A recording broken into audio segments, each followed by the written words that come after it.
നടന്ന സംഭവം ഇതാണ്. രാത്രിയിൽ ഞങ്ങൾ 11 മണിക്ക് ശേഷമാണ് ഞങ്ങൾ ഉറങ്ങാൻ കിടന്നത്. അതിനുശേഷം 5 മണിക്ക് ഞങ്ങൾ എന്നും ഉണരാറുണ്ട്, മുറ്റത്തിങ്ങനെ നടക്കാറുണ്ട്. അപ്പോൾ 6 മണിക്കാണ് ഇത് തുറന്നു കിടക്കുന്നതായിട്ട് ഞങ്ങളുടെ ശ്രദ്ധയിൽപ്പെട്ടത്. അപ്പോൾ തന്നെ അത് പരിശോധിച്ചപ്പോൾ അതിനകത്ത് ഇട്ടിരുന്ന 66 ഷീറ്റും അതിൻ്റെ കൂടെ ഉണ്ടായിരുന്ന അത് ക്ലിപ്പിലിടുന്ന കമ്പിയും, ആ കമ്പി ഉൾപ്പെടെ 66 ഷീറ്റ്, ഉണങ്ങിയ ഷീറ്റായിരുന്നു, ഇന്ന് രാവിലെ എടുക്കാമായിരുന്നു. അപ്പോൾ ചെന്ന് പരിശോധിച്ചപ്പോൾ ഷീറ്റില്ല. ഒരു കമ്പി അവിടെ വീണ് കിടന്നു, അത് മാത്രം അവിടെ ഉണ്ട്. അങ്ങനെയാണ് അത് മോഷണം പോയി എന്ന് ബോധ്യമായത്. പിന്നീട് പോലീസിനെ അങ്ങനെ തന്നെ മെമ്പർ ശ്രീജ വിവരം അറിയിച്ചു. ശ്രീജ ഉടനെ പോലീസിനെ വിളിച്ചു, വിവരം അറിയിച്ചു. അദ്ദേഹം പറഞ്ഞു ശരി വരാം എന്നുള്ള ഒരു അപ്പോഴേ പറഞ്ഞു.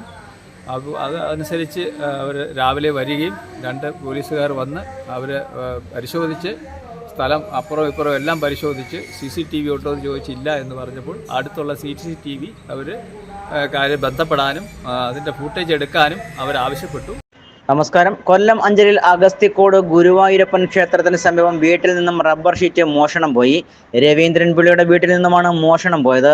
വീടിനോട് ചേർന്നുള്ള ഷീറ്റ് പുരയിൽ ഉണക്കാനിട്ടിരുന്ന 66 ഷീറ്റും കമ്പിയുമാണ് മോഷണം പോയത്. കഴിഞ്ഞ ദിവസം രാത്രിയിൽ 11-നും പുലർച്ചെ 5-നും ഇടയ്ക്കാണ് മോഷണം നടന്നിട്ടുള്ളത്. രാവിലെ 5 മണിയോടെയാണ് വീട്ടുകാർ മോഷണം നടന്ന വിവരം അറിയുന്നത്. അഞ്ചൽ പോലീസിനെ വിവരം അറിയിച്ചതിനെ തുടർന്ന് സ്ഥലത്തെത്തിയ പോലീസ് പ്രദേശത്തെ CCTV ദൃശ്യം ശേഖരിച്ച് മോഷ്ടാവിനെ കണ്ടെത്തുവാനുള്ള ശ്രമങ്ങൾ ആരംഭിച്ചു.